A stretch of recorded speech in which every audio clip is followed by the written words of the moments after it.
Muy bien, empezamos con la segunda parte de geografía, primer año de secundaria. ¿Correcto? Vamos a continuar con la clase. Estábamos hablando sobre el origen del Sol. ¿Correcto? Cómo se formó el Sol y las diversas teorías que dan la explicación sobre el origen del Sol. Muy bien, vamos a continuar con el PPT para continuar con el tema.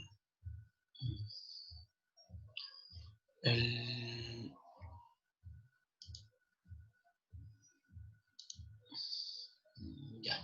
Habíamos dicho de que existen diferentes hipótesis o que nos dan la explicación sobre el origen del Sol. Muy bien. Empezamos con la hipótesis de la captura casual. ¿Qué nos dice esta hipótesis? Nos dice ahí, supone la existencia del Sol, en este caso ya formado, y que al moverse a través del espacio, capturaba o atraía los objetos fríos llamados planetas, que también se suponen formados con anterioridad a este proceso de captura. Muy bien. ¿Qué nos quiere decir con esto? Nos dice que el Sol ya estaba en su etapa de formación y por la gravedad atraía otros astros, en este caso planetas, ¿no es cierto? Atraían esos planetas y por supuesto los asimilaba, los vamos a decirlo así, que también los absorbía, ¿correcto? Y por supuesto, eso incrementaba más, por supuesto, su energía. En este caso, vamos a ver una imagen. Aquí vemos cómo está nuestro Sol y por supuesto, por la gravedad, grandes planetas o en todo caso rocas que estaban en el espacio fueron atraídas hacia el Sol. Entonces, eso mayormente nos da la explicación sobre esa hipótesis, sobre cómo se formó nuestro Sol. Muy bien, vamos a ver otra hipótesis. ¿Ya? Vamos a ver la otra hipótesis.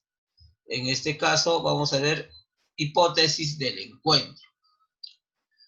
Esta hipótesis fue formulada por el naturalista francés Georges-Louis Leclerc, conde de Buffon. Cree que el Sol ya está formado y que otra estrella en su trayectoria se le aproxima lo suficiente para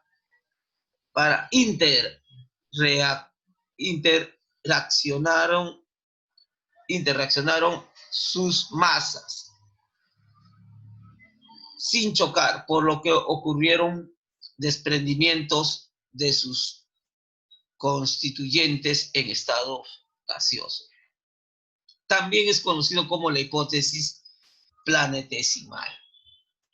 Muy bien, entonces nos dice acá que, vamos a decirlo así, igual que la otra hipótesis, nos dice que son atraídos, pero en este caso, no hay colisión, no hay choque. En la anterior sí, en el anterior sí había choque, porque digamos el planeta o grandes, vamos a decir así, asteroides, eran absorbidos por el Sol, chocaban con el Sol, por supuesto. Y en todo caso, en esta hipótesis del encuentro nos dice que no, que solamente, vamos a decirlo así, vamos a decir, hubo una aproximación, una aproximación con otra estrella, vamos a decirlo así, otro Sol, ¿no es cierto? Y que interactuaron, ¿ya? Interactuaron o interreaccionaron sus masas. En este también, vuelvo a repetir, fueron, bueno, es una hipótesis que más o menos nos da a entender ¿cómo se llama? El encuentro de dos estrellas, que por supuesto no tiene nada de malo esta idea, porque aún hasta ahora se piensa, ¿no?, que posiblemente nuestro Sol algún día va a tener que eh, encontrarse con otra estrella en su largo recorrido por nuestra Vía Láctea, por el universo. Muy bien, acá tenemos la imagen sobre, digamos, nos hace referencia a ese encuentro, ¿correcto? A ese encuentro. Muy bien. La siguiente, la llamada hipótesis nebular. Esta mayormente, vuelvo a repetir, es la más consistente, digamos, la más difundida, esta hipótesis, y es lo que mayormente he explicado en la primera hora de clase.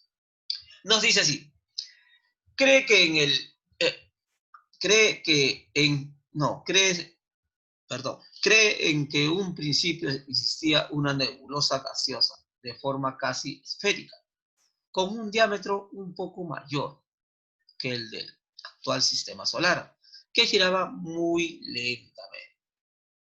Al aumentar esta velocidad, el borde exterior alcanzaría la velocidad de escape y por consiguiente una parte en forma de anillos acabaría por desprenderse de la masa nebulosa inicial y luego esta se siguió desgajando en sucesivos anillos gaseosos característicos. Muy bien. Entonces, eso es lo que nos dice, vamos a decirlo así, que el Sol mayormente se formó de aquella masa de gas y polvo cósmico, por supuesto, ¿correcto? Y después, como han visto en el video, también al girar el Sol, en todo caso también creó a su alrededor un anillo de gas, ¿no es cierto? De gas y polvo cósmico, ¿correcto? Mayormente esos anillos con el tiempo, a medida que fue girando, va desapareciendo o en todo caso contribuye a la formación de otros planetas. Aquí más o menos tenemos la imagen que nos dice así, ¿no? La nebular. ¿Por qué nebular? Porque más o menos se asemeja en todo el espacio a una gran nube. Por eso se dice nebular, ¿cierto? Una gran nube inmensa en el espacio hace que se concentren, que vayan hacia el interior. Una vez que gira, entonces ese gas se va, vamos a decirlo así, se va compactando, ¿no es cierto? Hasta más o menos tener va adquiriendo su forma esférica. Va adquiriendo la forma esférica y por supuesto después conservando su energía, ¿no? Conservando su energía. Algunos rezagos o restos de aquel gas hace que se formen los planetas, por supuesto, a su alrededor. Muy bien, acá tenemos otra imagen que nos da la explicación de la hipótesis nebular, ¿no es cierto? Nuevamente, masa de gas, polvo cósmico, ¿correcto? Y por supuesto creando una especie de anillo. En la parte central tenemos ahí la mayor concentración de energía del Sol.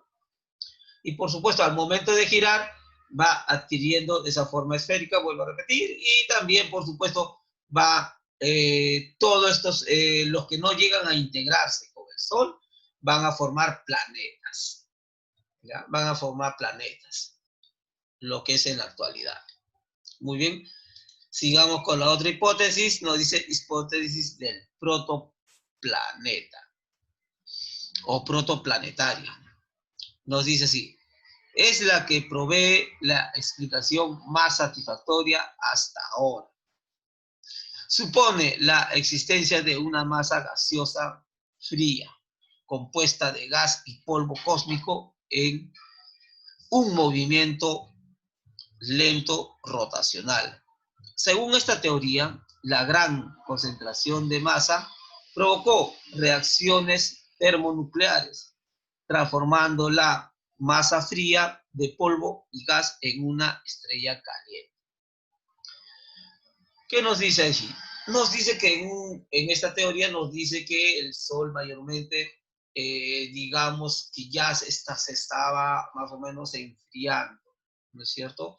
De ese componente de gas y polvo cósmico que había, comenzaba a girar, y en ese giro posiblemente de repente se estaba ya, posiblemente de repente, vamos a decirlo así, eh, su energía estaba decayendo. Pero, como usted sabe muy bien, ahí en esa energía, mayormente cada vez que gira, provocan grandes explosiones termonucleares. Esas grandes explosiones termonucleares, algo así como puedo repetir, ¿no? 1000 bombas atómicas, más o menos, lo que origina que una gran liberación de energía. Y eso hace que el Sol sea en la actualidad lo que es, una masa caliente, ¿no? Una masa caliente llena de energía. Entonces, más o menos eso es lo que nos dice la hipótesis protoplanetaria, ¿ya?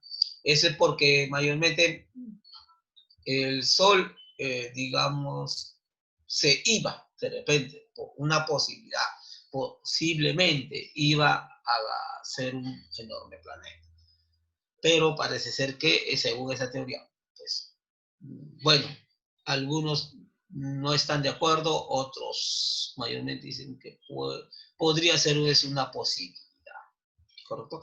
Lo que pasa es que falta profundizar más en los estudios.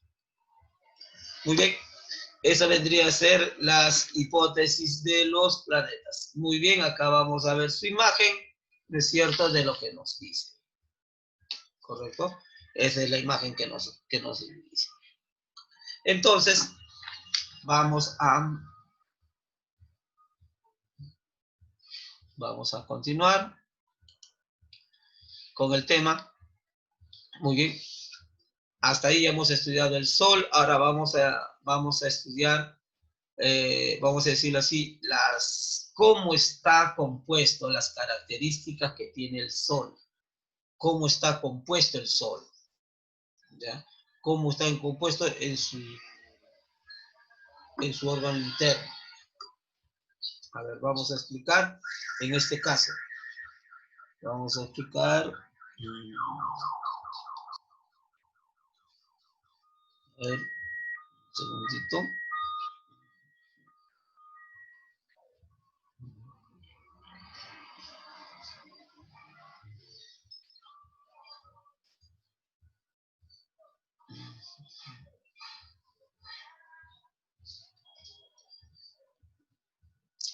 A ver, vamos a explicar con a ver, vamos a poner primero el video. ¿Ya? Vamos a poner un video para explicar la parte interna del Sol. A ver, presten atención. Muy bien, vamos a ver la parte interna de nuestro Sol. Cómo está compuesto, cómo es su estructura. Hola y bienvenidos a un nuevo vídeo de la pizarra del cosmos. Preparad vuestros trajes de buceo porque en este vídeo bucearemos dentro del Sol. Descubriremos las zonas internas del Sol y su funcionamiento, así que allá vamos.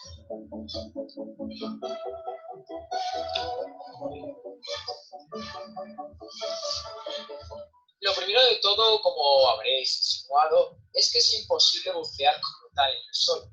Pero imaginémonos que somos lo suficientemente resistentes para hacerlo. ¿Qué encontraríamos? Antes de nada conviene saber algunas características del Sol, por lo que la resumiré un poco. Por sí solo representa alrededor del 99,86% de la masa del sistema solar. Es bastante grande, su diámetro es aproximadamente de 1.400.000 kilómetros. Es decir, necesitarías alinear 109 planetas Tierra para cruzar de lado a lado del Sol. Se compone principalmente de hidrógeno, un 71%, aunque también contiene helio, un 25%, y otros elementos más pesados, que son un 4% aproximadamente. Está compuesto en su mayoría de plasma, que únicamente se forma bajo altísimas temperaturas y presiones. Esto hace que los impactos entre los electrones sean muy violentos, separándose del núcleo y dejando una mezcla de núcleos positivos y electrones libres. Eso se conoce como plasma. Para empezar nuestro viaje empezaremos desde el núcleo del Sol, ya que es la zona donde se genera luz y calor. Las temperaturas en el núcleo son las más elevadas de todo el Sol, como se podría suponer, superando los 15 millones de Kelvin. Y la presión en el núcleo es de 250.000 millones de veces mayor que la presión atmosférica en la Tierra. Un ambiente un poquito hostil. Pero, ¿de dónde viene la energía del calor? Esto es debido a la fusión nuclear, que es un proceso que ocurre en el núcleo del Sol. Debido a estas temperaturas y presiones, átomos ligeros como el hidrógeno se fusionan en átomos más pesados, como el helio. En este proceso se libera muchísima energía y si no fuera por él, las estrellas simplemente no podrían brillar. La energía que produce el Sol también es enorme. Aproximadamente 3,6 por 10 elevado a 38 protones, que son núcleos de hidrógeno al fin y al cabo, se convierten en núcleos de helio cada segundo, lo que libera 3,86 por 10 elevado a 26 julios por segundo de energía. Para que os hagáis una idea, esta energía producida en un segundo en el Sol es cientos de miles de veces mayor a la energía que utiliza la humanidad en un año. En la zona externa del núcleo encontraremos la zona radiante. En esta zona se transporta la energía generada del núcleo hasta el límite exterior de esta capa. Los fotones deben avanzar por esta capa que consiste en un medio ionizado extremadamente denso. Esto hace un poco la vida imposible a los fotones, ya que son absorbidos y remitidos muchísimas veces en su camino debido a este medio. El Sol mide de lado a lado 4,64 segundos luz, lo que significa que la luz tarda en cruzar de lado a lado del Sol 4,64 segundos. Pero, sin embargo, por las razones mencionadas anteriormente, un fotón no tarda 2 segundos en ir del núcleo hasta el exterior. Tarda entre 10.000 y 170.000 años en llegar al exterior del Sol, pasándose las colisiones, aunque puede llevar más tiempo. 2 segundos contra miles de años. Si vamos a una zona más exterior, saliendo de la zona radiante, llegaríamos a la zona convectiva. Al igual que el aire caliente sube normalmente y el frío baja, algo pasa parecido en esta zona. Se produce el fenómeno de la convección, es decir, columnas de gas caliente ascienden hasta la superficie, se enfrían y vuelven a descender. Esa es la forma por la que se transmite la energía a capas superiores. Desde la zona radiante o vacía por radiación, esta capa transmite la energía por convección. La siguiente capa que encontraríamos sería la fotosfera. Esta capa es la superficie luminosa que delimita el Sol. Por así decirlo, ya sería el borde visible que vemos. Por ejemplo, cuando vemos una fotografía del Sol, estamos viendo seguramente la fotosfera. Es una capa de aproximadamente 128 kilómetros que emite la luz y el calor que recibimos. La temperatura de esta capa es de unos 5.800 Kelvin, que en verdad es fresquito en comparación con los 15 millones de Kelvin en el núcleo. La capa externa a la fotosfera sería la cronosfera, y se cree que tiene un espesor entre 2.200 y 5.000 kilómetros. Esta capa es algo rojiza y únicamente se puede ver en los eclipses de sol. En pantalla tendréis alguna imagen de cómo se ve en exceso. Y por último, al alejarnos aún más, distinguiríamos la corona solar, que se puede observar también desde la Tierra, como la anterior, en un eclipse solar total. El plasma de la corona supera fácilmente el millón de Kelvin, y esto es bastante más caliente que la superficie del Sol. Espera, ¿cómo puede superar la corona el millón de Kelvin si una capa aún más interna está solo a 5.800 Kelvin? No tendría sentido que algo relativamente frío como la fotosfera aumentara la temperatura a algo caliente, en este caso la corona. La hipótesis actual es que los campos magnéticos del Sol podrían estar moviendo materia alrededor de la zona y calentándolas en el proceso, pero no se sabe con mucha certeza. El Sol, aunque lo tengamos a la vuelta de la esquina, se suele desconocer bastante sobre él, pero es realmente un factor muy condicionante en nuestras vidas.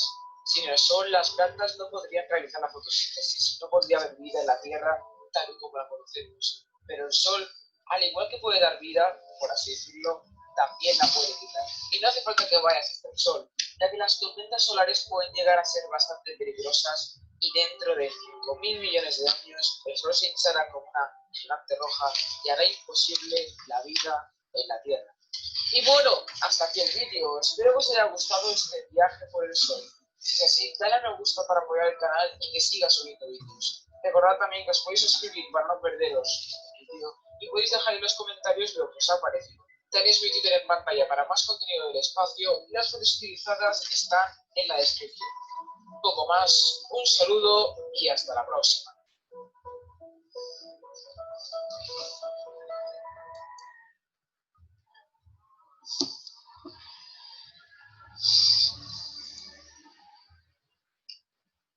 Bien, bien, ya hemos visto cómo nos explica cómo son las partes del Sol, ¿ya? Cómo son las partes del Sol en este caso, y vamos a decirlo así, cómo podemos nosotros observar, ¿no? En nuestro Sol todavía hay mucho por investigar, ¿correcto? Hay mucho por investigar. En este caso, a ver, vamos a ver un segundito, bueno, ya, a ver, vamos a ver.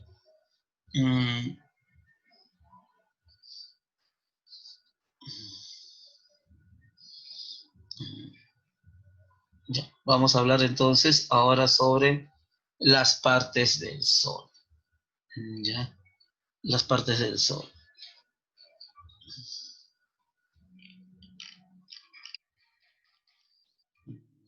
Un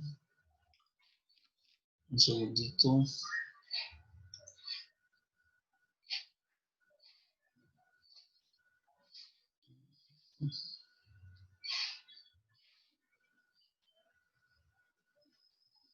Muy bien, un segundito, voy a... ya. Ya, vamos a explicar entonces.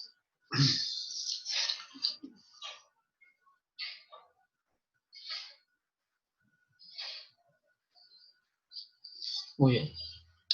Habíamos dicho de que según el video lo que hemos visto, lo que hemos visualizado, nos dice que su parte interna del Sol, la parte interna del Sol, es la que tiene y la que concentra mayor cantidad de energía, ¿no es cierto? Es la que concentra mayor cantidad de energía. En este caso, el Sol, vamos a decirlo así, tiene en su interior mucha energía que a veces, vamos a decirlo así, produce radiaciones o explosiones termonucleares, ¿correcto? En todo caso, también es mucho más caliente lo que está en el interior del núcleo del Sol. También, vamos a decirlo así, de ahí después del núcleo tenemos la llamada fotosfera. Nos dice que la fotosfera mayormente es algo así como una capa delgada, mayormente, que a veces lleva los fotones hacia el exterior. En este caso, la fotosfera, dentro del cual tenemos ahí gran concentración de gran cantidad de energía que libera hacia la parte exterior del Sol. También tenemos las llamadas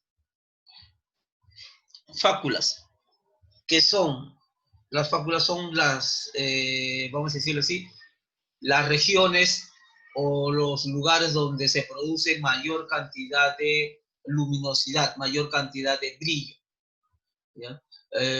Mayormente se le distingue como si fuera una luz blanca que tiene el Sol. Y de ahí, aparte de ello, también tenemos la cromósfera. Mayormente, como hemos visto en el video, la cromósfera la podemos observar mayormente con mayor detalle cuando hay un eclipse del Sol. Podemos observar en este caso ahí la cromósfera. La cromósfera también, la cromósfera está digamos, encima de la fotosfera, ¿no? La fotosfera está más al interior y la cromósfera está ya la parte externa del Sol, ¿correcto? Entonces también dentro de ella podemos encontrar las llamadas manchas solares. Las llamadas manchas solares, vemos que se observa en el Sol. ¿Sí?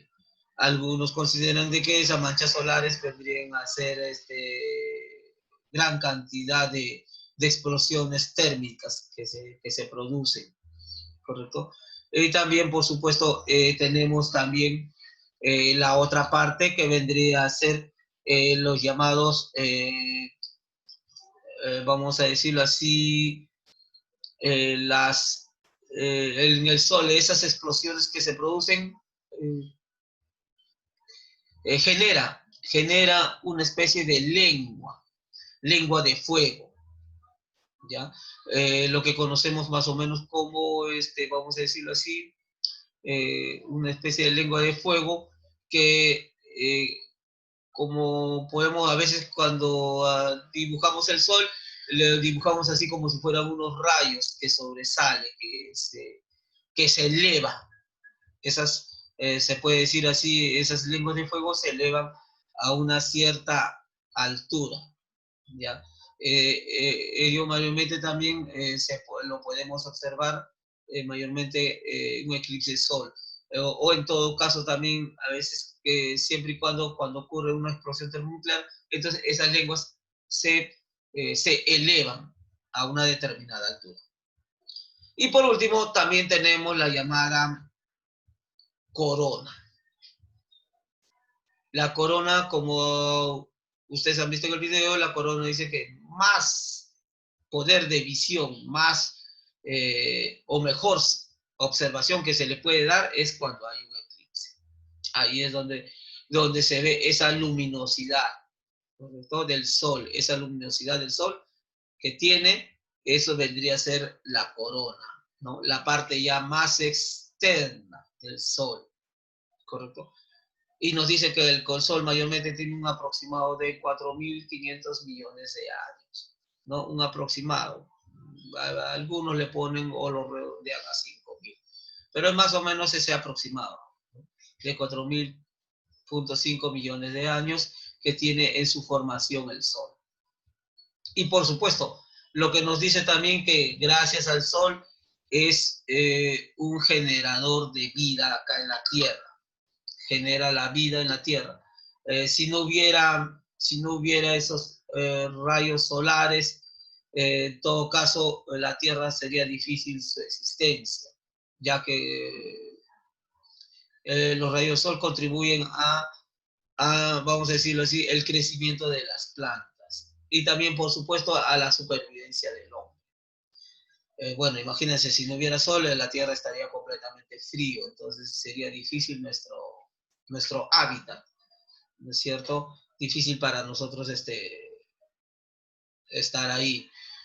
Y también, por supuesto, nos dice que estos rayos del Sol llegan con gran intensidad, solamente que el Sol tiene un campo magnético. Ese campo magnético hace que la energía del Sol no llegue, no llegue tan fuerte esa energía, sino sería demasiado calor para nosotros. Las plantas morirían y nosotros, por supuesto, sería difícil de realizar nuestra vida acá en la Tierra, ¿no? Por eso es que gracias a ese campo magnético, los rayos solares no llegan con tanta intensidad en su energía. Y por supuesto que eso es mayormente en el espacio, ¿no? Pero cuando llega acá a la Tierra, también tenemos otra capa que nos protege, la llamada capa de ozono. Esa es la otra capa que también debilita ya mucho más la energía que emite el Sol, ¿no? Entonces, gracias a ello, por eso es que nosotros podemos tener vida aquí en la Tierra, tanto plantas como animales también, por supuesto. Ahora, el Sol sí, con el tiempo va a tener que desaparecer. Va a llegar un momento en que va a tener que terminar su ciclo, ¿no es cierto? Y como dice, ¿no? Cuando la energía se acabe, antes de desaparecer completamente el Sol, antes de convertirse en una estrella blanca, se va a ensanchar, se va a aumentar su tamaño. Al momento de aumentar su tamaño, después ya desaparece, se convierte en una estrella blanca ya sin energía, una estrella muerta, si se puede decir, ¿cierto? Y después, por supuesto que va, o en algunos casos, de repente, no llega a convertirse en una enana blanca, sino que a través de su energía llegue a explotar, en este caso a desaparecer, convirtiéndose en millones y millones de partículas en el espacio, convirtiéndose también en polvo cósmico, gas y polvo cósmico. Entonces convirtiéndose y por supuesto dando material para formar una nueva estrella con el tiempo, dando para formar una nueva estrella con el tiempo. Entonces, lo que igual significa que eso vendría a ser el ciclo de vida de nuestro Sol, aquí en nuestro sistema planetario solar. Muy bien, más o menos esa es la clase del día de hoy que hemos visto sobre el sistema solar, ¿correcto? En este caso, el Sol, cómo se origina, las diversas teorías que se plantean y, por supuesto, también las diferentes, vamos a decirlo así, características que tiene nuestro Sol, sus características que tiene nuestro Sol y, vamos a decir, las partes o estructura en la cual está compuesto el Sol. Muy bien, esto sería todo por la clase de geografía de primer año, ¿correcto? Cualquier pregunta que ustedes deseen, me la pueden hacer a mi WhatsApp personal y yo estaré dispuesto a contestarles, ¿correcto? Gracias por su atención, gracias por estar atento a la clase.